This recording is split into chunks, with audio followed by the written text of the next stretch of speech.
It is recording. Right. So today is a special day that it is Beis Nissen. Yeah. And that is the yard site of the Rebbe Rashab. So I'm going to start with two little stories of the Rebbe Rashab, and then we'll go over to our Shir. And one is that in Lubavitch, this is the Friedrich Rebbe telling over, in Lubavitch, the Bedikas Chometz was done very, very carefully. The minig was an Erev Pesach morning. The Rebbe would go out into the open, to the yard, and he would shake out the pockets of his garments. Mendel, the Meshoris, the attendant, would stand there with a brush, and he would brush out the pockets which had been emptied. One time on Erev Pesach, the Rebbe Rashab asks Mendel Meshoris, "Did you clean out the chicken coop and the stable?" And he said, "Yes." And the Rebbe says to him, "You should know that you are responsible with it, with your neshama." So, very encouraging. Then we have another story. I'm reading from the Sefer Oitzim Minhagei Chabad. So it says here that one time, this is Rabbi Yankov Landau, he was like an elder bocher, and he was like the Rov in the house in Rostov. One time the Rebbe Stern Asara said to me that we have to check the room which we made as a Pesach room, as a Pesach kitchen. This was the eve of Rosh Chodesh of Nisan. This room had been already cleaned up and prepared for Pesach. And we'd put in that room, we'd put the wine and other things, other provisions for Pesach. The Rebbe had said, but we didn't wash the walls. So he wants us to take all the stuff out and clean the room again. After we clean the room the second time, the Rebbetzin says, this is Rosh Chodesh. The Rebbe says, we need to do Bedikas Chometz. I went into the Rebbe and asked, what's this idea of doing Bedikas Chometz on 2 weeks before Pesach? So the Rebbe said the following. Generally, when one prepares a room for Pesach a while in advance, generally people forget about doing a Bedika there when it comes to the right time. And if they do Bedika on the right time, with a little bit of delusion. It up. It's just, there's a kind of delusion that it's all okay, because by then already there's all the stuff is there already for the Pesach provisions, and therefore the Bdika doesn't go very well. And he quotes the Rebbe's Lashon, "Dolik tzibele and dolik tich veisvos." Here there's the pile of onions, and here's the pile of whatever. And therefore, this is the Rebbe saying, back in Lubavitch, and when we were back home in Lubavitch, I was very often not home before Pesach, and I would send a letter to Nachman, who was in charge there at the house, that he should check the room as they were prepared for Pesach, like when a person's traveling to a distance, so then you check chometz before traveling. So Rabbi Landa says, I asked the Rebbe, the one who's traveling checks in advance because you can't check on the right day. But here we could check it on the right day and in the right evening. So the Rebbe says, again, he says, but if you're going to check on the right day, it's going to be a deluded bedika, because you're going to have the confidence it's all Pesach. And therefore, he wanted the room which was going to be used for Pesach exclusively. He wanted to have the bedikas chometz there done right when it was kind of going to be designated for Pesach. Okay, so that's a vort of the Rebbe Rashab, two little stories, and I want to share with you some things. Let's take this. Okay. There we are. Right, what you have in front of you is a calendar. Doesn't look so clear to me. It's just the print is a bit small. Everyone's primed for. But what I want to bring out over here is that we are here together tonight just to kind of work through the schedule of the few days at the beginning of Pesach, because it is quite complicated. And so let's discuss that. I'm going to go first through a schedule, and then once I've gone through that, then I'll deal with about 19 questions, which arrived in advance of this year. So first of all, we'll start with Thursday. Every year, the day Erev Pesach is Tanas B'chayris. And so people who are B'chayrim, whether they're B'chayr from the father or from the mother, so they would have an obligation to fast. The general custom nowadays is that B'chayrim, instead of fasting, will attend a siyum. The fast is brought forward to the Thursday because it should have been on the 14th, which is this year's on Shabbos. So instead of bringing it forward to a Friday, it's brought forward to the Thursday. So anyone who is a B'chayr, who has a child who's a B'chayr, so on Thursday morning, there will be a siyum in Shul after Shachris. In most shuls, that will be the case. And so the B'chayrim who don't want to fast will make a point of being in Shul for the siyum. Thursday night, B'dikas Chometz follows the regular schedule. 10 pieces laid out in advance, sweep the rooms before the B'dika, and a candle, feather, wooden spoon, the works, just like every other year. It's an extra night earlier, but that's the latest it could be done. And once you've finished the B'dika, you do say Kol Chamira, as it is written in the Machzor, or in the Siddur, or in the Haggadah. So the B'dikas Chometz schedule is very much the same as every year. Now Friday. Friday, we burn the Chometz approximately the same time as every year, perhaps a little bit later, but not too late. We don't want to make it misleading for other years. So the Alter Rebbe says it should be before Chatzos. So we'll burn the Chometz around 12 o'clock. Once we've burnt the Chometz, we'll say the Yehi Rotzen, which is printed there, but you won't say Kol Chamira. Because Kol Chamira said when burning the Chometz on regular year, by then you've stopped eating the Chometz, and by then you then declare all Chometz to be Hefker. Here, it would not be honest to do that on Friday, because you are still retaining Chometz for the Shabbos meals, for Friday night and early Shabbos morning. So, burning Chometz, yes, Yehi Rotzen, yes, not to say Kol Chamira. Checking pockets, where people sometimes put food in their pockets, so pockets should be checked as one does every year at the time of burning Chometz. What's a bit challenging this year is about the sale of Chometz.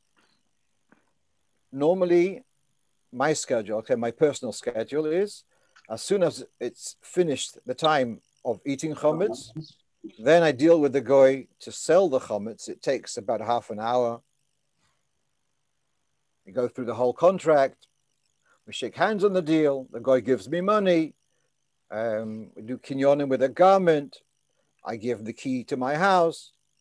And then once I'm finished reading and signing the document and the guy understands what's going on here, then I take those two big files of thousands of addresses and I give it to the guy and I say, now the Chometz is all yours.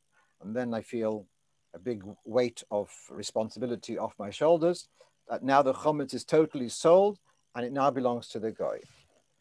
The challenge this year is that people, especially shops, may want to sell Chometz later on. People might want their last bit of Chometz, and so that's a bit of a challenge. Meanwhile, the shops which have been dealing with have both agreed that they will close by 1 o'clock. So after 1 o'clock, they will not be selling any Chometz. Therefore, I can sell their Chometz for them. And if any of you, or anyone else, buys Chometz later on, this is, you manage to buy Chometz from the off license, I don't care where you get it from. and then you're going to put it in the cupboard. It's not sold. If the chametz is sold if the deal is done by 1 o'clock, let's say 1:30, whatever it may be, if you then at 4 o'clock buy some chametz and then you want to put it away in the cupboard, sorry, it's not sold. It's not included in the deal. So that's not a big worry. It's just something to be aware of.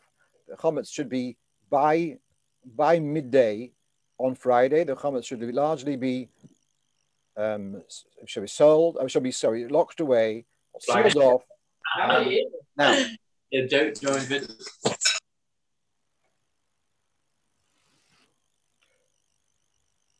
what you don't sell is the chametz which you are retaining for use on Shabbos. And the advice is given about using things like pita, which will be specially made hamotzi pita that doesn't cause crumbs, and you'll have those for lechem mishnah. They're not included in the sale. So if you have some leftover on Shabbos morning, no point in putting them in the cupboard. It's still yours. And so you'd have to either finish them or you'd flush them down the toilet. Baruch Hashem, we have that facility in our houses nowadays that we can flush things away, and that would have to be done. So and now if you are a diehard l'chaim drinker between the fish and the meat, well, or the fish and the chicken soup, so either you prepare an almost empty bottle, or you have a small bottle. That's what miniatures are created for. Or, well, if you have a big bottle, you won't be able to put the leftover back in the cupboard. So that would be a tragedy. You'd have to pour it down the toilet before 11 o'clock kind of thing. So I want to emphasize that point. There's no later clicking in of the sale. The sale happens on Friday at about 1 o'clock. After that, the sale is final. If anyone will call me up later and say, I didn't sell my chametz this year, I will be able to tell them, well, go to find someone in its later time zone and let them sell the chametz for you. I won't be able to help them personally. Right, so that's the sale of chametz is happening on Friday, midday approximately, a little bit later. What you need to do on Erev Pesach, also now, like every other Erev, now Erev Shabbos is now doubling as Erev Pesach, sorry. Roast your zroya. You can't roast a zroya. If you forgot to roast your zroya before Shabbos, you won't be able to roast it at night on Motzei Shabbos, just before the Seder, because you're only allowed to cook stuff which you're going to eat. And since our minhag is not to eat the zroya, then you wouldn't be able to cook it or roast it. So make sure you roast your zroya on Friday or earlier. Grating moror also, well, in any case, probably most of us want to use the machine. It's therefore so much easier to do it on Friday but it's going to be a question halacha if you didn't, whether you could allow, if you didn't prepare in advance, are you allowed to grate moror on should I miss? So make sure you grate your moror in advance, put it in a sealed container so it shouldn't lose its strength totally. Different to every Erev Pesach, where you're not allowed to have a haircut on Erev Pesach afternoon. This Erev Pesach, in other words, Friday afternoon, you could have a haircut, you could cut your nails. Especially if you've got some boys, you know, they sometimes forget to have haircuts, and then you're going into the Sfiras Omer, and you're going to have, and make sure that they have their haircuts before Yom Tov comes in. If you generally prepare candles, so now bear in mind you have to prepare candles for 3 days. Think about that. If you have an Erev with a neighbor, the custom is to renew the Erev every Erev Pesach. So if you do have an Erev with a neighbor, usually use matzahs and make sure you can you renew it Erev Pesach, Erev Shabbos. I'm going to look at the chat in a moment. One last thing which I have to do on Friday, if someone's got a bit of spare time, to check the matzahs, separate the whole matzahs from the broken matzahs, because you want on Motzei Shabbos, as late as it is, you want to be able to start the Seder with minimum delay If the matzahs are sorted, the whole ones from the broken ones are already sorted from before Shabbos, then you'll save yourself a good few minutes on just before the Seder. So someone's asking here, can you not put chametz in the cupboard on Shabbos at all? What you said about whiskey, if you find something that wasn't now, okay. What happens? I think I understand your question. If you find chametz on Pesach, what do you do if you find chametz during Pesach in your house? So I'll tell you a story. This is a good few years ago. A fellow called me up middle of Pesach. He has a son who would travel often to the former Soviet Union, and this fellow lives in northwest London and is sitting back on his couch, and he looks up on top of the dresser, whatever you call it, the china closet. There's this massive bottle of vodka, like 1.5 feet high, and it's sitting on top of the cupboard. It was so large, it was put away up there, and they had forgotten to put it away. So what's the story about it? So the answer is, when you sell chametz, you've sold all the chametz in your premises. So that bottle of whiskey, or vodka, even though it wasn't put away, it was included. So if you do find a stray packet of biscuits or something on Pesach, then you just put it away in the cupboard with the chametz. But the pita and the bottle of whiskey, which you kept consciously for use on Friday night and Shabbos morning, so you didn't include it in the sale. That's why you were using it. So then the stuff which you consciously did not include in the sale, there's no point in putting the cupboard then, because it wasn't included in the sale. I hope that's clear. Right. Someone's asking here, you cannot use a grater after Shabbos. So let's go through this practically. The kind of foods which we normally prepare in bulk, the kind of melacha which is normally done in bulk, may not be done on Yom Tov. So that's why we don't go picking apples off our apple trees on Yom Tov, because picking apples, harvesting, is a melacha usually done in bulk, and therefore you don't do it on Yom Tov. It's only the things like cooking, which you do for immediate use, for the same day kind of thing, that you do on Yom Tov. But the stuff which you do in for several days to apply, then you wouldn't be allowed to do on Yom Tov. So grating morer, we all buy our grain in jars nowadays, but if we make our own grain, we probably make a few days supply at once, and therefore it's very clear in Shulchan Aruch that you're not allowed to grate morer on Yom Tov. What about grating things like carrots, which will lose their crispness to a degree? So then the Shulchan Aruch says you should grate them with a shinui in an unusual way. One suggestion would be, instead of grating into an empty bowl, to grate it onto the counter, of course a Pesach liquor counter, and then you put it into the bowl. So that's one way of doing a shinui. That's for things like carrots, which are they may lose a bit of their strength, their crispness, their tastiness. So you are allowed to grate them with a shinui. Whereas things like morer are stricter, you shouldn't be grating them at all. Okay. The next thing we have here is, are you referring to an eruv within a building to carry in building between neighbors? You can either have an eruv in a building, or if you have two gardens adjacent to one another and you want to be able to carry from one another. So either within a building to be able to carry within the building or within the joint premises, or two neighbors next door to one another, as long as they can make an eruv if there's access to one another, but you need to have a loaf of bread, in this case matzah usually used, and that's done, and it's one of them makes a kinyan. We're not going to go into all the detail how to do it, but the minig is to renew it every year, so it shouldn't be kind of forgotten. Summary, we prepare on Friday like if the Seder would be Friday night, with the exception that you don't have to make salt water, because you can make salt water on Motzei Shabbos. Okay, we're going to get to the details of where to eat. I said I'm going to get to questions soon, so you know what, let's finish off the schedule and then we'll come to the questions. All right, so now we're going to look at Shabbos morning. Friday night, Kiddush and Hamoitzi as usual, but not as usual. We're going to deal with eating at the table, eating outside. We'll come to that presently. Shabbos morning, we'll have to daven Shachris early in order to be able to have our Sudas Shabbos with the Lechem Mishneh, with Chometz early.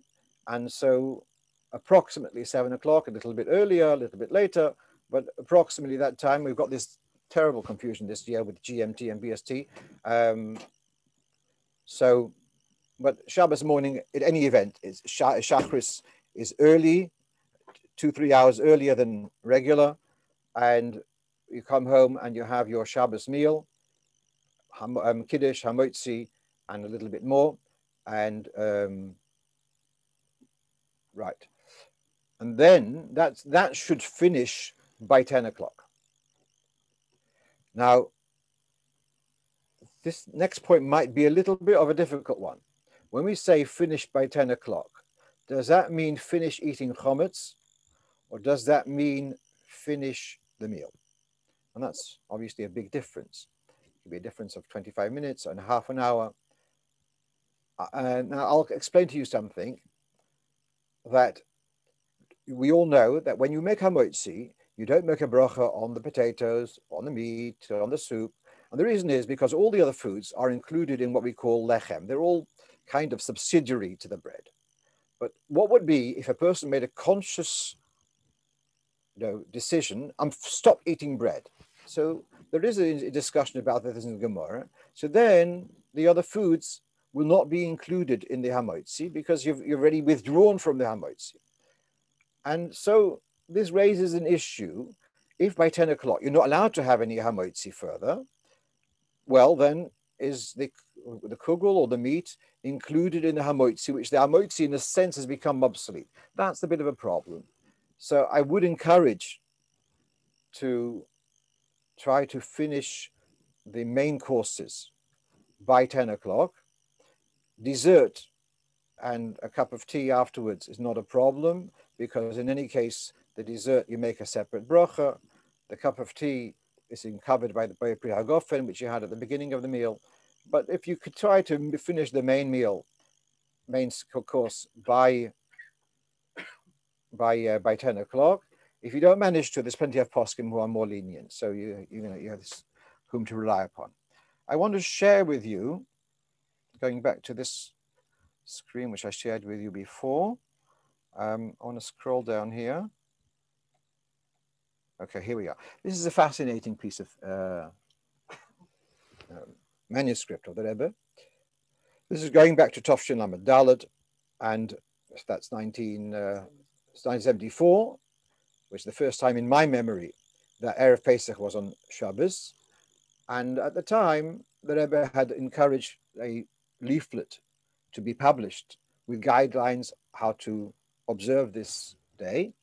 And so this was put together. It was put into the Rebbe to review before it would go to publication. So they write here, as you see in the fourth line, all meals for Shabbos as well should be prepared kosher for Pesach.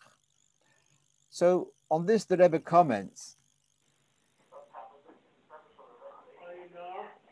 They've said that the meals should all be kosher for Pesach. They do point out that the challah obviously is not kosher for Pesach. That's true. The Rebbe comments that they should clarify that you're not allowed to eat matzah on Shabbos because it's Erev Pesach, like every Erev Pesach. But what I found fascinating is the comment which the Rebbe has parallel to the sixth line, v'kugel. That's the Rebbe's comment. He has v'kugel with a question mark. And I'm not totally sure what the Rebbe's kavona was. And how do I stop share?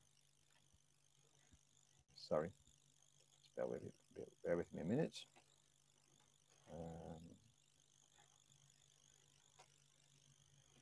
Okay, never mind.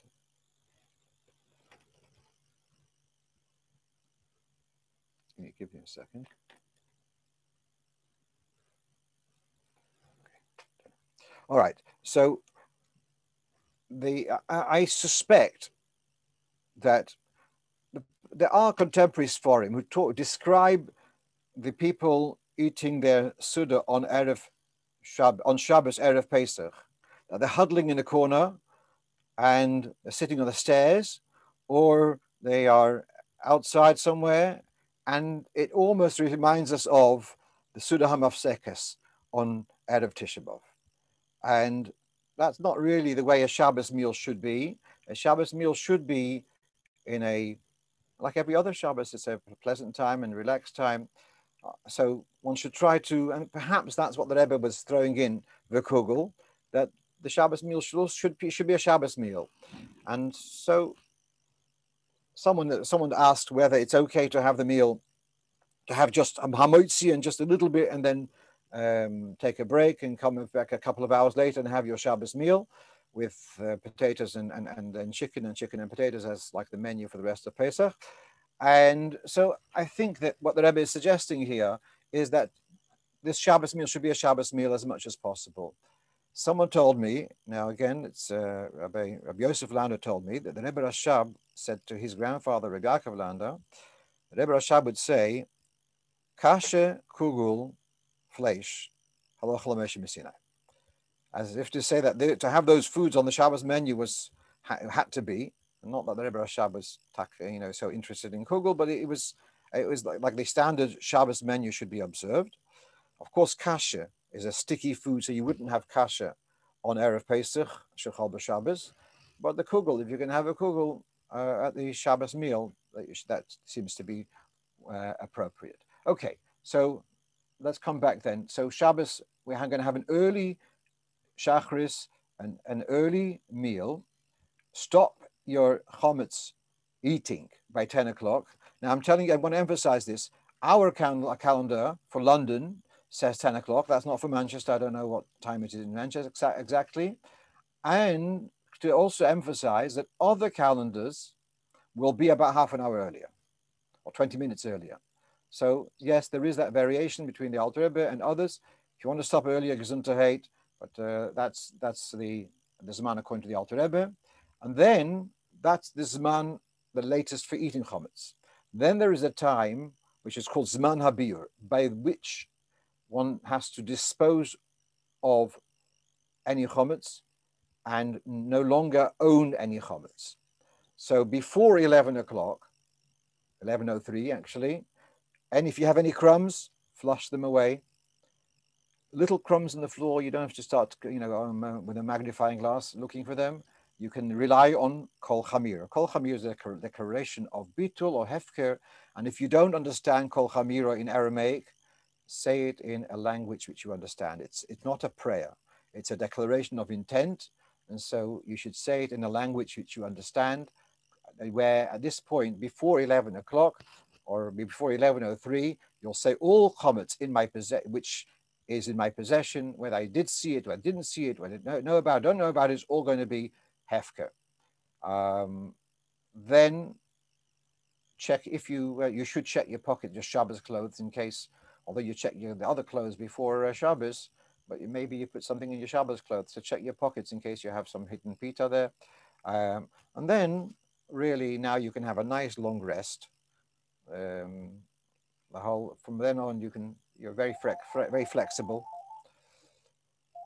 The only thing which we have here is the last quarter of the day, from about 3 o'clock. You should avoid this whole question of how much wine you can have, a bit more, a bit less. Is it going to affect your appetite? So the last quarter of the day, just keep off any wine, so it shouldn't affect your appetite. Okay, I've got it all on my list. I'm going to try to share something, but I want to first take away this other thing which I shared before, which I'm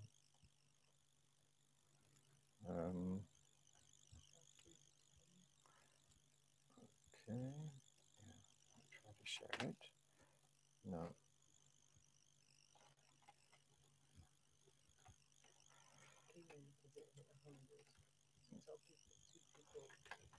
Yeah.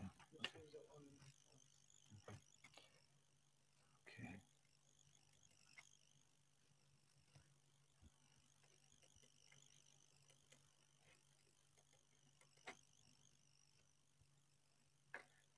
Sorry. Okay. Can I have any reaction whether you can see this sheet which I'm showing? Yes. Okay, very good. So we've gone through the schedule, and now we're going to go down through these questions. Thank you for that response. Well, before that, I'll deal with the chats, and I also would like to ask. I see that there's 100 participants. Baruch Hashem, that's beautiful. If some of you are using 2 devices in one house, if you would possibly be able to go to one device and 2 people look at it together, because other people are not able to join in. If it's, I imagine the capacity is 100 people. Okay.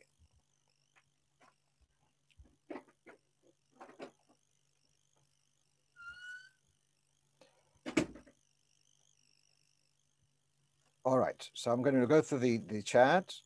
Is it okay to wash and have Peter outside, then finish Suda inside as usual? We'll come to that in the questions. Would it be okay to take chametz from locked up chametz cupboard before Shabbos morning? If it's not yours, you've already sold it, so you shouldn't be taking whatever you've sold is sold. Just you have to make up your mind what's sold and what isn't sold. Okay. So again, if all chametz is sold, come access a chametz cupboard during Pesach to take out something not chametz. Yes, if you, let's say someone needs paracetamol and it's inside the chametz cupboard, you would be allowed to open it to take something and close it right away. If you got your, let's say, your electric meter or something is in the cellar and the chametz and the cellar sold in chametz, you want to go in there just for a minute to get something, that would be okay. But to use that premises freely, that's not okay. All right.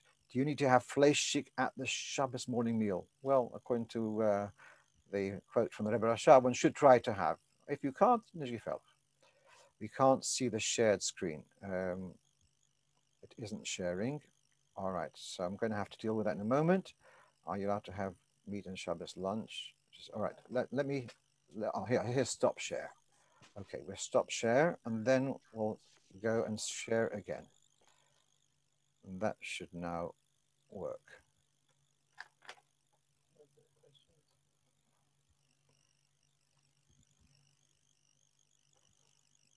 Is that any better? Those who'd had a problem with the viewing?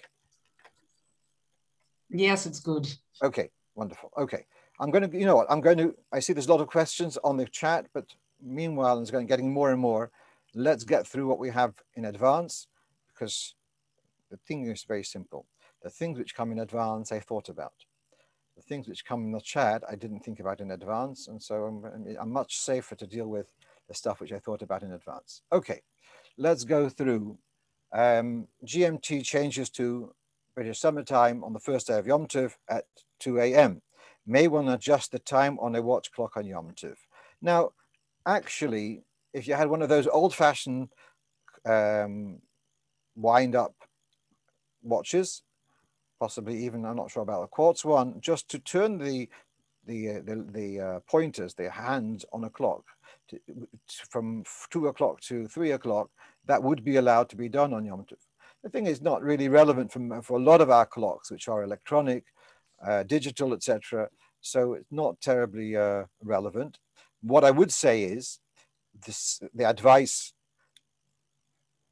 to change your clocks, the ones which you can, to change them to British summertime on Friday. You do have, I have in my house a radio control clock, but then it should be clear that this is GMT, put up perhaps some kind of reminder, which clock is BST, which clock is GMT, because it's so important to keep track of the right time on Shabbos morning. And that's, if you change to BST, and which time are you following? So even if you do change to BST, make sure you have, if you have anything which is not so clear, make a note of something somewhere to be able to remember. Okay, should the food for Shabbos be served in Pesach dishes? It would be much more advisable nowadays. Baruch Hashem, we have disposables, and instead of first 1 minute you're eating chametz, and then the next minute you're going to be using Pesach cutlery and putting it in your mouth, I'd feel quite uncomfortable about that. And Baruch Hashem, we've got disposables, so use disposable for Shabbos meals when you're having your chametz. Once you're finished with your disposables, you'll take a look if there are any crumbs. If there are any crumbs, flush them. If you don't see any crumbs, then you can wrap them up and put them in the bin because there's no crumbs there. Again, if there are crumbs, then you have to dispose of them, and putting in the bin is not good enough. If there's no crumbs, so it's just you just put it in the bin outside, and that's fine. Obviously, if you have an eruv, to be able to put the stuff in the front and in the bin outside. Right, now someone asked me a couple of days ago, could it's just a husband and wife living at home alone, and they're worried whether if they have 2 pitas for Shabbos morning, they may not be able to finish the second pita for lechem mishnah. So ask whether you could use a matzah as the second loaf, and that's actually Meforshim Poskim discussed that, and they have a bit of a problem because the lechem mishnah, both of them have to be edible, and here the matzah is not edible because we're not allowed to eat matzah on Erev Pesach. And people asking, can you use a machine matzah on Erev Pesach? And I would say absolutely not, because there are thousands of Yidden who use matzah, a machine matzah, for the mitzvah.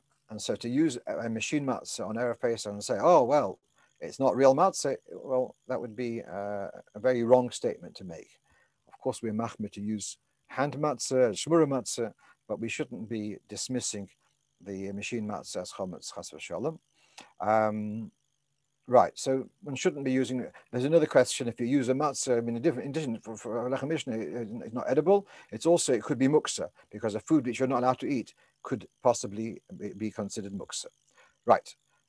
4, after the chametz morning meal, may I place the remaining chametz in the cupboard where the sold chametz is kept? And I've emphasized that before already. No, you cannot put the leftovers in the sold chametz because the sale happened on Friday, and what you retained for Shabbos was not included in the sale. No point in putting it in the cupboard.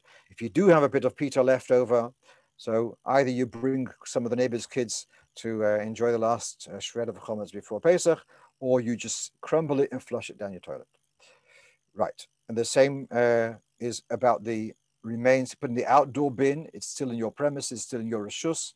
Your bin is still your property, so that's not enough. If you live in an eruv area and you rely on the eruv, if you put it on the street, that would be okay because that's hefker. Anyone can go and pick up something from the street. But if it's in your bin, in your garden, that's still considered your private property, and that wouldn't be enough of a hefker. The latest time for chametz, that's point 6, latest time for eating chametz is Shabbos 10 a.m. So we already discussed this, whether you should stop the meal by then, or can you have non-chametz foods after 10 a.m. And I said better to finish the main courses by 10 a.m. and after that you'll have just dessert and a cup of tea perhaps. But if you don't manage and you are still having other foods afterwards, then you would not make a separate bracha. Again, this is a point which we discussed before. Point 7, could we have a light meal before 10 a.m. and a full meal later on?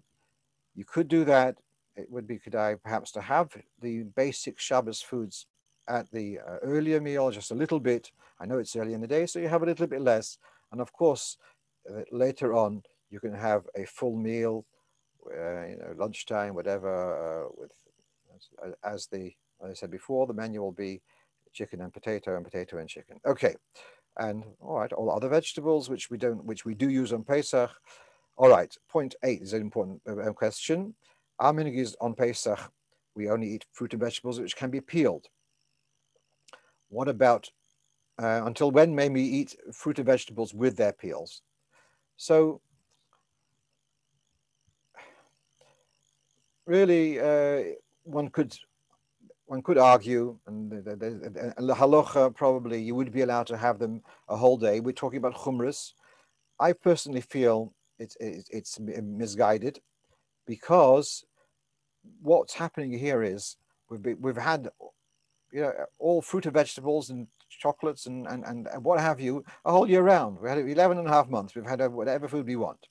Now we're going into a new stage of Pesach with all the chumras of Pesach, etc. And to start off with a compromise, well, now we can cut corners, it kind of sends a confusing message.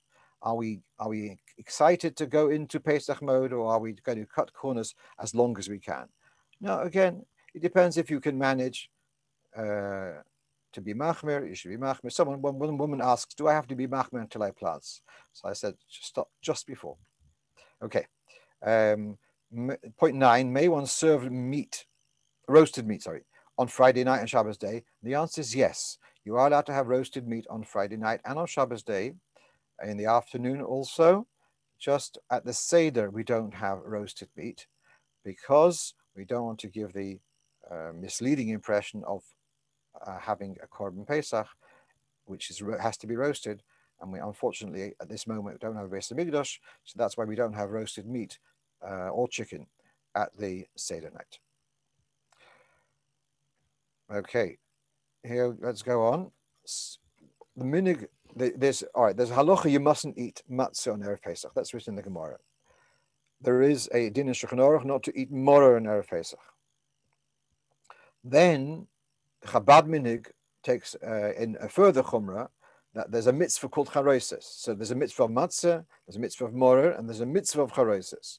So we don't eat the ingredients of the nuts and apples and pears, which are the ingredients of charoises. We don't eat any of those from Erev Pesach morning until after koirech at the second Seder. So you can serve a apple compote for the for dessert on the second Seder. So someone's asking, what about bits of nuts in a potato starch cake? I think that would be okay. We're talking here on a level of minhag, and just a little bit of nuts in a potato starch cake, I don't think is significant. Right, now we're coming to the very big question, which everyone's asking. May we make kiddush indoors, eat some chal in the garden, in a place where the dining room is visible, and then resume the main meal indoors? So that is acceptable, although it may not be as comfortable, and therefore you have to think about that. But if that's what you need, and that's going to give you peace of mind to do that, you'll have, I don't know why you have to make kiddush indoors and challah outdoors. You can make kiddush and have your challah outdoors. The same as you have the challah outside, you can have your kiddush outside. And of course, when you wash, be careful not to wash onto the water onto the grass. Yeah, but yes, you can do that. The point being here that when there is eye contact, there's a concept called shinui mokim. Moving from one place to the other kind of creates an interruption. But if there is eye contact to the place where you were originally, then that's not called a proper shinui mokim. It's not a departure from your original place. So if you do have a patio or something where you can see the room where you are having the rest of the meal, then you could have your challah outside and then continue your meal, your main meal, in the dining room, and you can see from one place to the other. But then what would be advised at before benching, if you're still before 10 o'clock, to have another kazayas towards the end of the meal, if that's possible. If you don't, that's it. Then it doesn't. Right.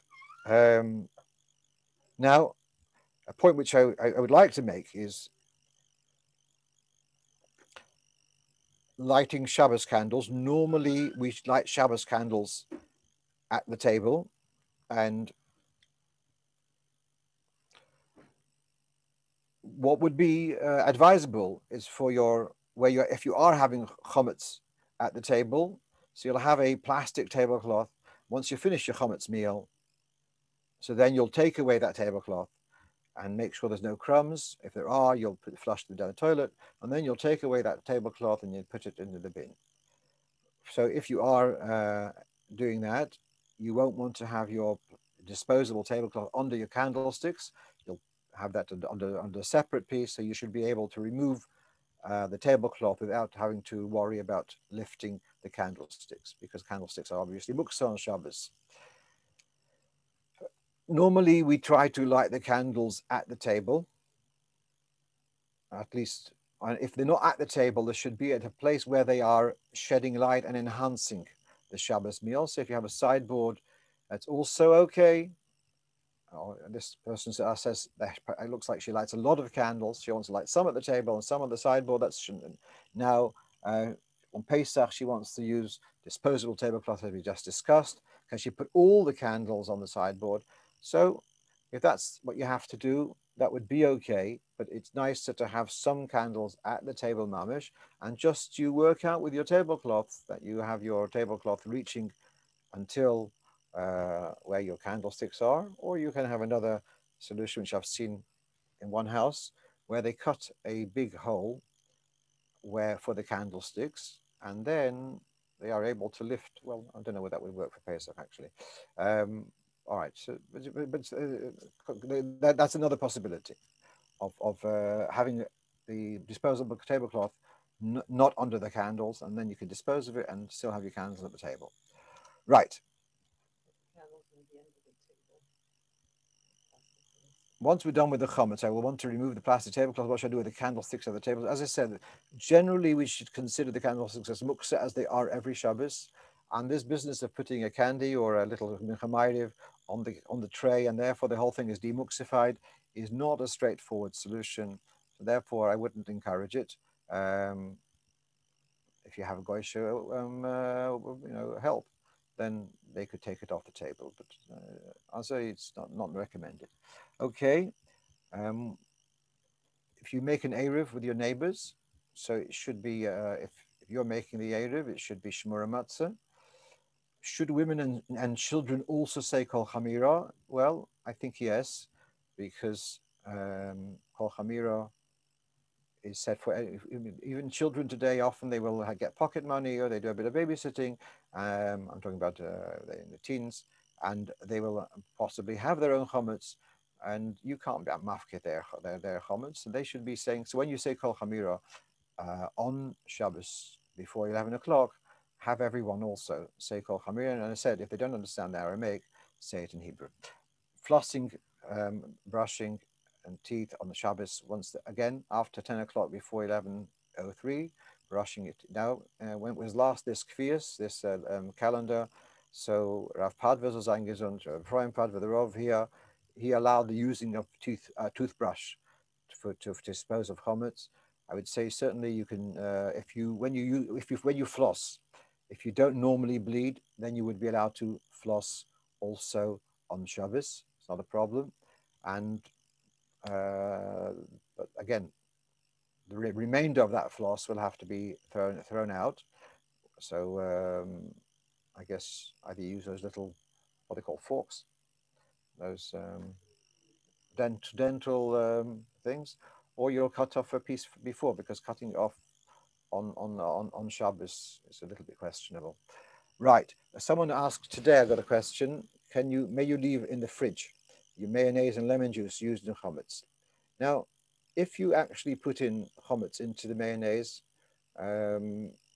which I wouldn't be so happy about leaving it in, well, if you do, yeah. Lemon juice didn't become chametz in the first place. But if you did have, let's say you put in a chametz knife or chametz fork into the mayonnaise and you don't want to throw it out, it's not real chametz, yeah? What I would say is wrap it in a bag and and tape it over, and then you just leave it in the fridge. That would be okay. Then people are asking about wine. Wine is not chametz, so people, especially if you have shukes bracha, but generally wine does not need to be sold in the chametz. The fact that the bottle has been used during the year and therefore you don't want to leave it out, I fully sympathize, and I do the same thing. But I don't have to sell the wine. You could just put it in the chametz cupboard just as a precaution, but it's not actually sold. And even if it were sold, it doesn't make it also, because the guy never touched it and it's totally in your possession. One last point on my list, and then I'll go to the chats and see we have quite a few points there. A reminder to toivel utensils that weren't toivelled last year. Last year, a lot of people were very concerned because of COVID, and they bought new kalim and didn't manage to toivel them. And there were various methods, etc. The federation had some kind of system of selling it to a goy, etc. Those are all temporary measures. And now that Baruch Hashem, things are more stable, and one can take them to a mikveh. So any kalim which you didn't over last year, you should remember to take them to a mikveh. All right, so I've finished my list of questions, and I'm going to close that, and then I'm going to go to your questions, which you've sent in. Let me just now, where's that again? Where's that share? Screen sharing, that's good. Now, where's that? Okay. I'm going to go, are you allowed to have meat at Shabbos lunch? And the answer is yes. You can have meat at Shabbos lunch. In the morning, later on in the day, there's no problem.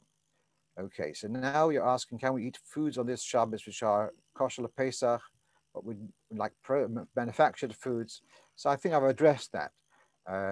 If you need to do that, because that's the only way you can manage with the family, Knen Hora, Ken Yirbu, so do that.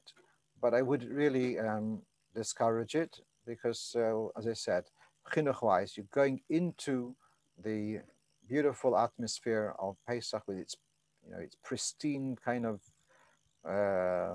atmosphere, and to go in with psharis is a little bit, I think, confusing. Okay, asking where to eat challah at table. If you feel that you are able to eat the challah at the table and with a disposable cloth, that would be more straightforward. But if you are concerned, especially with children, and therefore you want to eat the challah away from the table, in the garden, etc., so long as you can see from one to the other, that would be okay. All right, so totally unrelated question. Until what time do we have to say the Nasi if you've got to say it during the day? Interesting question.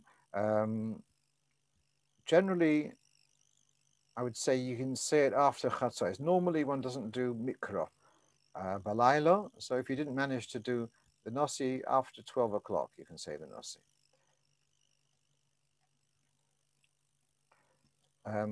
Is it, in general, is it okay to use extra soft toothbrush over Yom Tov? Generally, I must tell you, I think you know this as well as I do, that on Shabbos, we don't normally brush our teeth on Shabbos. I actually was surprised that Rav Padve, he gave that heter, because generally, and there's a sikh of the Rebbe in Shabbos Pashas Mishpatim Tovshin Chof Hei, and he made a comment that when we don't brush our teeth we brush every day. He says, the idea of mentioning Hayom Yom about rinsing your mouth before davening as part of your preparations for the day. So as part of this, the Rebbe says about brushing teeth also, but not on Shabbos. So I wouldn't encourage it unless someone has a special need. Okay. I'm going to go down further. Can an elderly person who has moved out of a house for Pesach go back during Chol Hamoed to shower because she's unable to bathe where she's staying? A very good question. What I would say is that when this person sells the chometz, they should stipulate that they are retaining permission to go back to use the bathroom at home, and of course any chometz. There should not be any chometz left out in the corridor nor in the bathroom. Then it's just she hasn't sold the whole house. Right. What is the position of communal bins in flats? Okay, so that is not called total hefker, because a communal bin is still limited. Not everyone's allowed to go there. And therefore, on Shabbos, again, you've got your leftover pita. To put it in a communal bin in a block of flats is not adequate because it still has got a degree of private ownership. That wouldn't be adequate. Question, if having a fuller meal later in the day on Shabbos, do we need to make Kiddush? And the answer is no. Once you've had your Kiddush in the morning, like we don't make Kiddush at Suda Shlishis, at Shalosh Shudas in Yiddish, so we don't need to have, if you have a fuller meal later on in the day, you don't need to do Kiddush again. Simply to provide a variety of something different. You're saying that the reason why you want to give them manufactured foods is, all right, I mean, Baruch Hashem, comparison to 40 years ago, which I can't speak about the 60 years ago because I don't remember, yeah? But we've got so many more foods available today than we had 40 years ago.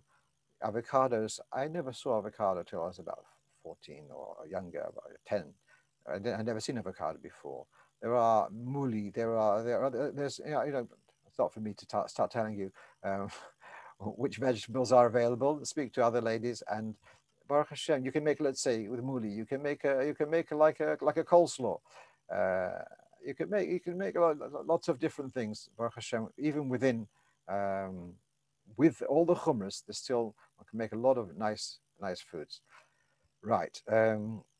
Does not eating more include eating lettuce? Absolutely, yes. So no lettuce on Erev Pesach. Does not eating the matzah, more and charos on Erev Pesach start by the night or the day? It starts from the morning. Okay.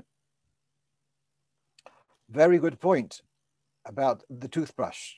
Your toothbrush, which you used for getting your last bit of crumbs between your teeth after your lechem mishneh, that's a chometz toothbrush. And what I would say is you rinse it off in the bathroom sink, not in the kitchen sink, and certainly not in the Pesach kitchen sink. And then once you're done, you chuck it. Right. Mayonnaise has grain vinegar. That's a very interesting point. I didn't realize that. So back to the one who asked. So if your mayonnaise, the one who asked about the mayonnaise before, check. If it's got a kosher Pesach hechsher, then you're okay to just wrap it up and put it in the. If it doesn't have a kosher Pesach hechsher, then I'm afraid you shouldn't be keeping it in your fridge. Am I allowed to kasher my braces on Shabbos? No, you shouldn't be kashering on Shabbos. You should have to kasher them before. And so obviously you're talking about braces which are removable. What I would say is you just, for the, if you kasher them on Friday, fine. And just you'll manage Friday night and Shabbos morning without the braces.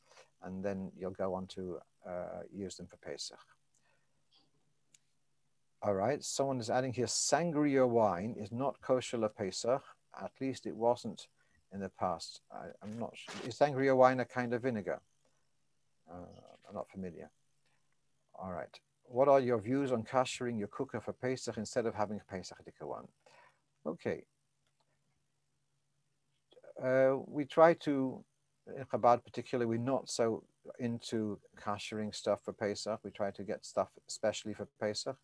If a person is limited with their resources and space, etc., whatever your limitations are, you can kasher.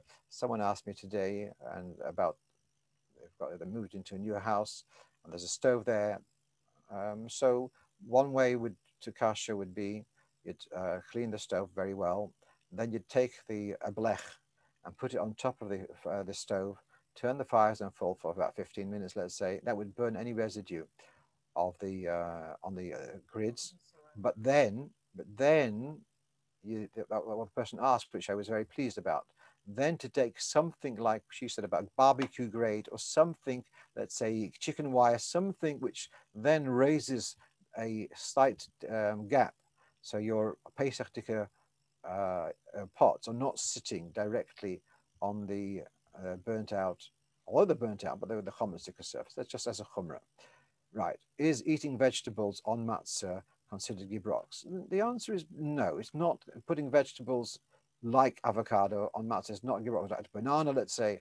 Personally, I was brought up not to do that, so I don't do this. But certainly, if you've got children who are chalashing for something different, something easier, it's something which you could give in onto, or with that they can have avocado on matzah, or potato or banana on matzah, that should be okay.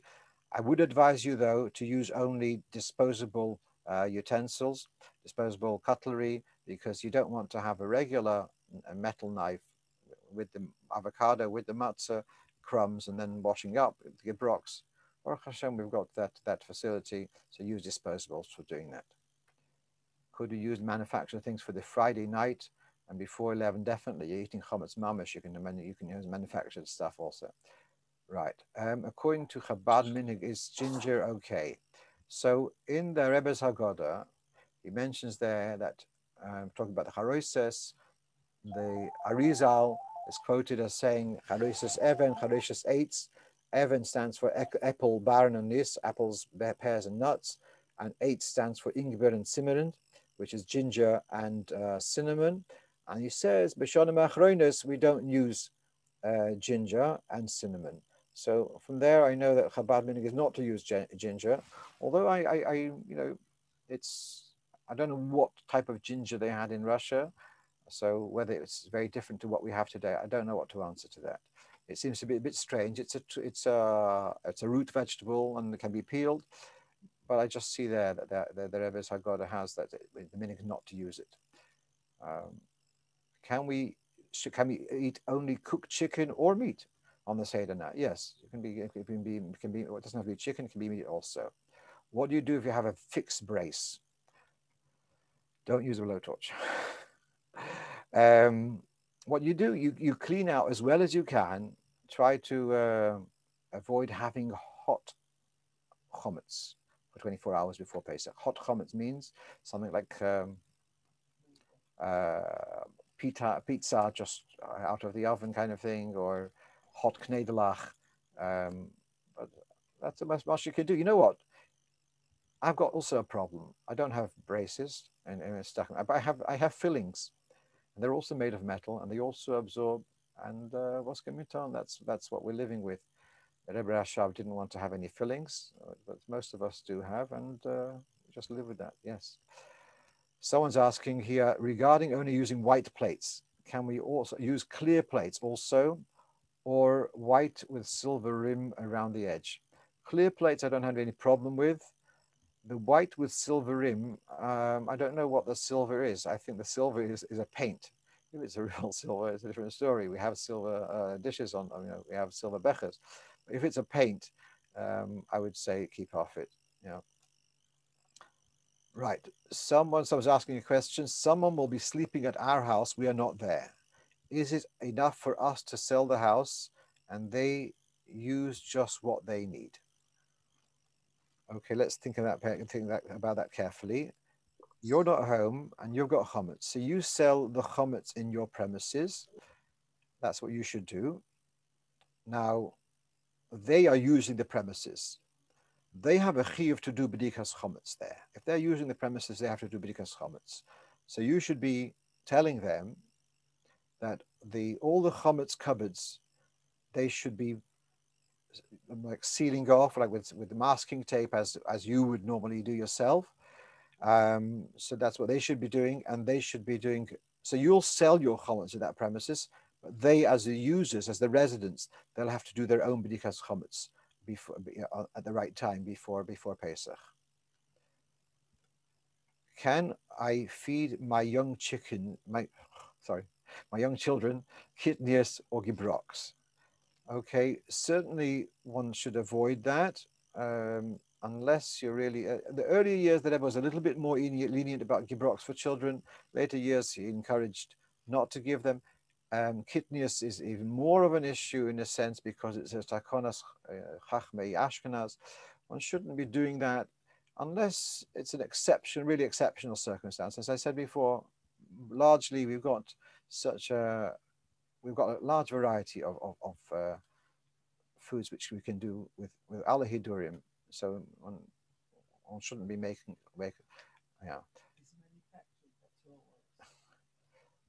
So now you're asking, someone's asked, chuck the toothbrush where though? Into the dustbin. But you've already like the cutlery. You first check that there's no crumbs. Now with the toothbrush, I said before, you'll wash it under the tap in the bathroom sink. So then there's not going to be any crumbs left. But still, it's used as chametz. So chuck it into the bin. Okay.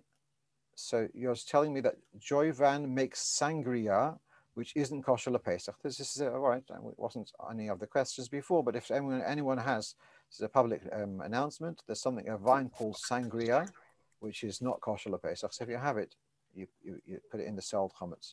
Okay. It's written. Someone's asking. It's written on the braces that one is not allowed to put in boiling water on them. Does it mean that the child should not wear braces for the whole of Pesach? Okay.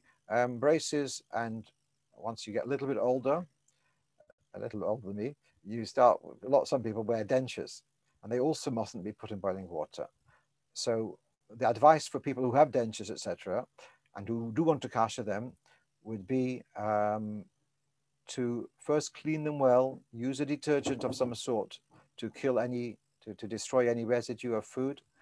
Take pour from the kettle into a glass, put the denture or braces into it just for a couple of seconds, just for a second, in, out, under cold water, and you should be okay. You leave it a bit longer, it's going to start melting. That's the problem. They are quite delicate that way. But if it's in and out, Mrs. Davidoff, could you add anything to that?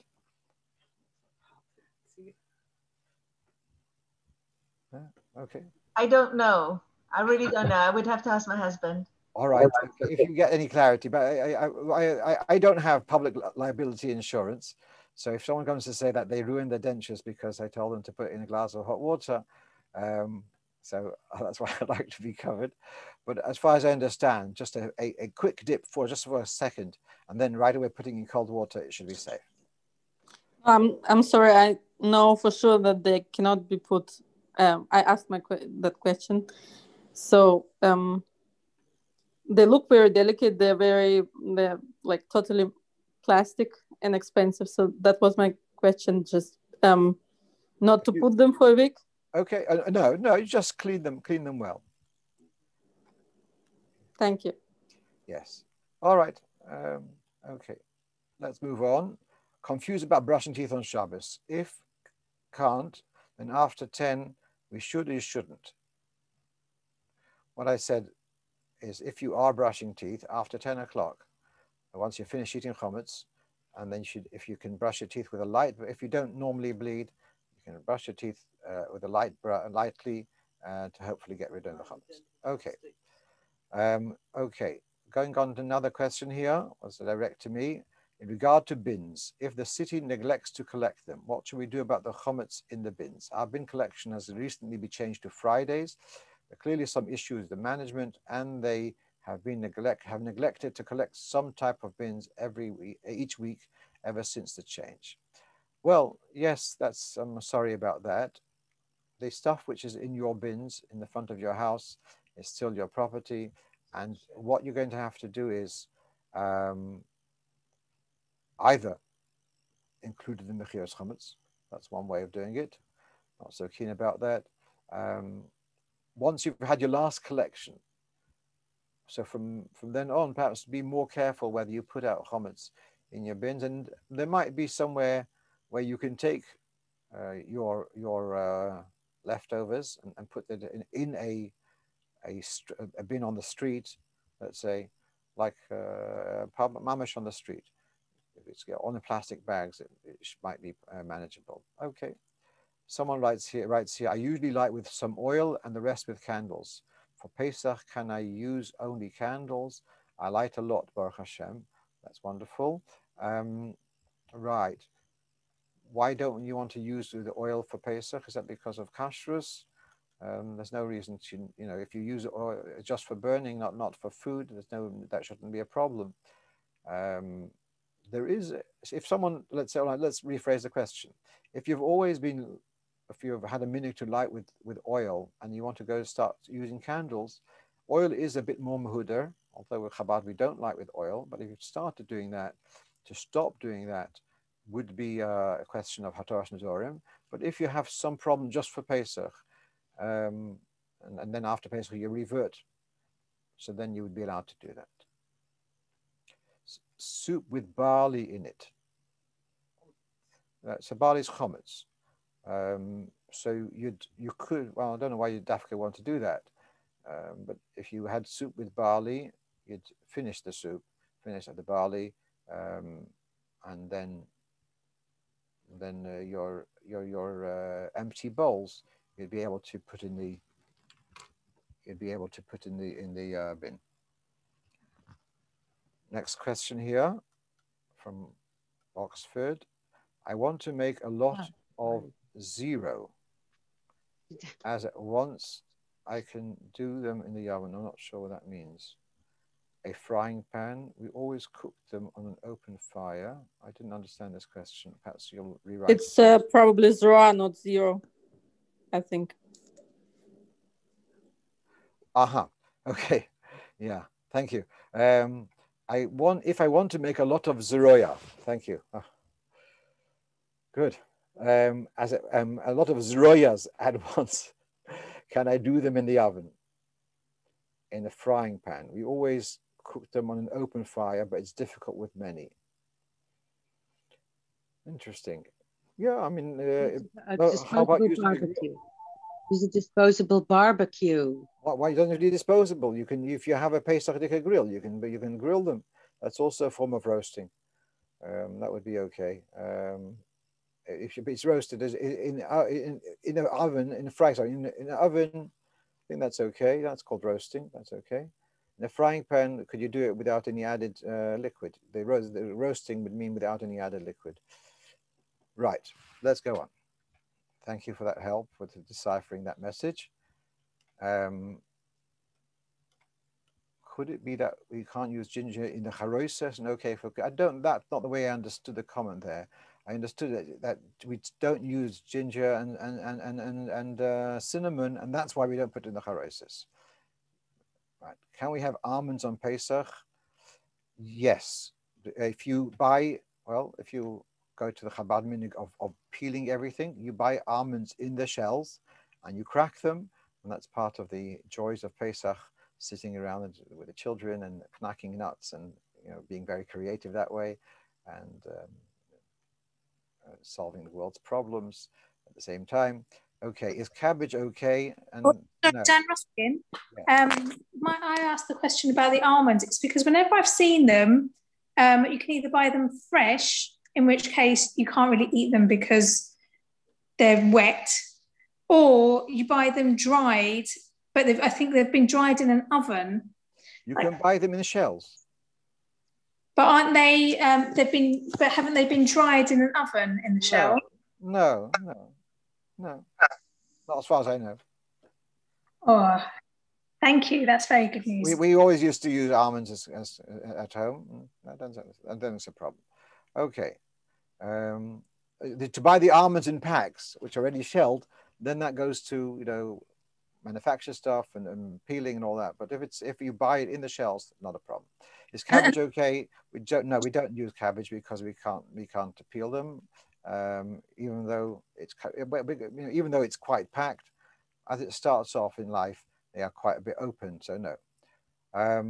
About the silver on plates. So there's a Chabad, not only Chabad, there's a Chassidish minhag of not having colored dishes, because of the concern of how kosher Pesach the coloring is. So someone asked, what about a silver rim on dishes? So what I was saying is a silver rim on, let's say now you've got these disposable stuff. That's what I was thinking the question was. And it's just paint. It's not silver. It's not metal. That's why I was a little bit concerned. You're saying, coming back to the question about you're away and someone's using your house and they will only sleep there. It doesn't matter. If you're using a premises on Pesach, even just for sleeping, you do have to do bdikas chametz there. I think I mentioned previously, even if you hire a car on Pesach, middle of Pesach, you want to use that chamber, you'd have to do bdikas chametz. Not with a candle, but you'd have to look around and make sure there's no chametz lying around. Right. Okay. Right. Thank you. You've clarified about the braces. It says not even for a second. Okay, we've gone through that already. Right. Here we come. The famous question about garlic and Pesach. If you've had, it's not a Chabad, it's not an indigenous Chabad minhag to avoid garlic. But there are many Chabad families who don't use garlic on Pesach. If you wanted to switch, till now you'd be using, not really using, now you want to switch, you'd have to do Gad HaToras Nedarim. If you've never done, never consciously avoided garlic on Pesach and you wanted to use it and peel it, that would be okay. Can you sell your rubbish in the bins in Mechiras Chometz? If you're desperate, I think that would be okay. Right. Back to the barley in the soup. That was, okay, thank you. What was the question about the barley in the soup? That it was an example of hot chametz to refrain from eating 24 hours with those braces. Thank you, yes. So when we said not to have chametz, hot chametz for 24 hours before Pesach, so you gave an example of barley soup. Thank you, or lokshen soup for the same thing. Yeah, thank you. Clarified about the zroyas. Let's go on. Can you flush leftover crumbs down the sink set of toilet if you have a separate Pesach sink enclosed of your chametz kitchen? Yes, there's no difference. I mean, obviously the toilet is usually more convenient, but you could flush them down the sink, kitchen sink. Small, very small crumbs. Don't try to, don't risk getting a blocked sink on Pesach. It's not fun. Okay. Can we buy shelled almonds before Pesach and use to make a cake? I get challenged by these questions because the chumras, when it comes to halacha, it's also not straightforward, but it's more straightforward. When it comes to chumras, how far do you have to go? I can see a reason to be a bit more lenient before Pesach to use shelled almonds to making a cake, but it depends how far you want to go. I mean, I was actually discussed with the class today in the girls' school, year 12. We're talking about this, and they asked about peel. Now, I told them that, do you have to peel foods which you're going to use, which you're going to cook before Pesach? So I told them actually the wine which I use on Pesach is made from unpeeled grapes. But in the wine, there's no it's totally, there's no residue of the peel, so to speak, if I'm using the right word. But let's say if I'd make an ice cream before Pesach and I cut up strawberries. In the middle of Pesach, I'm now having ice cream and there's the same peel of the strawberry. So the fact that it's coming to the ice cream before Pesach, how does that help? So if that's just my hergish about it. If the peels are going to be visible as they were from as peels of fruit, then I wouldn't use that even from before Pesach. If it's totally, perhaps in the case which you're saying about a cake, there's no residue and no noticeable, one could be more easygoing about it. Right. Can you explain the concept of using some foods, e.g. sugar, before Pesach to bake cakes and not on Pesach itself? Okay, very good question. There is a concept, as you know, of bittul b'shishim. Bittul b'shishim does not work on Pesach. And therefore, let's say something you mentioned about ice cream. You can't make ice cream, I understand, from boiled sugar. So you want to make an ice cream before. So if you have a powder called granulated sugar and there's a speck of something else there, so it's not bottled, so to use that on Pesach, you don't have the facility of bittul b'shishim. If you blend it into a food before Pesach, then you do have achieve bittul b'shishim. Therefore, if you wanted to use sugar before Pesach for baking cakes or ice cream, that would be okay. You can use granulated sugar. It should be with hechsher. It's not unheard of that the manufacturers packing sugar may also have in the same plant, they may have other chametz sticker products, and that's why even if you boiled sugar, or certainly if you're making with granulated sugar before Pesach, you should make sure you have a kosher Pesach sugar. Right, let's move on. Can one eat lettuce on Pesach besides the Seder night? So this is what people do is they buy for the Seder and they use the leftover for the during the rest of Pesach. And some people don't use the leftovers, but that's up to you. But otherwise, we can't peel lettuce. So I've said this many times, the chumras for Pesach is not a perfect science. That which we need to use, so we use, and so we use it for Pesach night, for the Seder. And if you have leftover, you don't want to waste it, I understand, but to start buying lettuce freely over Pesach doesn't fit with the minhag of peeling everything. Someone's telling me that the Purple Pesach cookbook has lots of cabbage recipes. Well, obviously, some people are more lenient about cabbage. And apparently there's other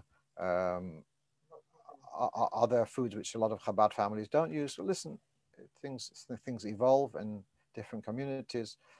What's essential in one place becomes in other places is not an essential. Fine. Right, let's move on. Is there a way to make apple juice where you blend unpeeled cored apples with water and strain? The peel doesn't pass through. That's fine. If you do that before Pesach to make your own apple juice, like you make wine with unpeeled grapes, you can make apple juice with unpeeled apples. That would be okay. Fine. What about mushrooms? Okay, so I've spoken about this on Motzei Shabbos, and I'd read in some guides about not using mushrooms on Pesach because they are grown on a bed of malt, beds of grain. I've since seen in the Kadasya HaKohol their Madrich HaKashrus, you can see it here. And they have a paragraph here about mushrooms, and they are saying it's not really a problem during it's only if it would grow on Pesach, but if it grew before Pesach, they say it's not a problem. I saw this morning Rav Vosner in Shevet HaLevi talks about this. He says, okay, it may be a zehirus bialma, it may be an extra chumrah to avoid mushrooms. So kind of about peeling mushrooms, buying mushrooms and peeling them. I mean, I don't think we ever did it at home, but if someone does want to, they could rely on that. But there is room to be a bit more machmir because, as we know, that they are cultivated on a bed of grain, which is probably chametz.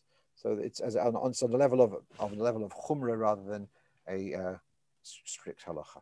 Okay, I think we've finished our list of questions, and so I think I'm going to wish you all a good night, and always, you know my email address. If you don't, I'm going to tell you my email address, and that is, and if you want to have my that Pesach calendar, which I showed you before at the beginning of the shir, I'm happy to send you a copy of it. So my my email address is Dayan, that's spelled D-A-Y-A-N, Dayan at Lubavitch UK, no dot between the Lubavitch UK. So Dayan at LubavitchUK.com. I wish you all a kosher, Freilich and Pesach, and a Freilich and Tomid, and we should have a Geula, a Mitzvah Vashtema, we should celebrate Pesach with Moshiach Tzidkenu, Beis HaMikdash HaShlishi, Karav Mamash. Amen. Thank you so much. Amen. Thank you Thank so you much. very much.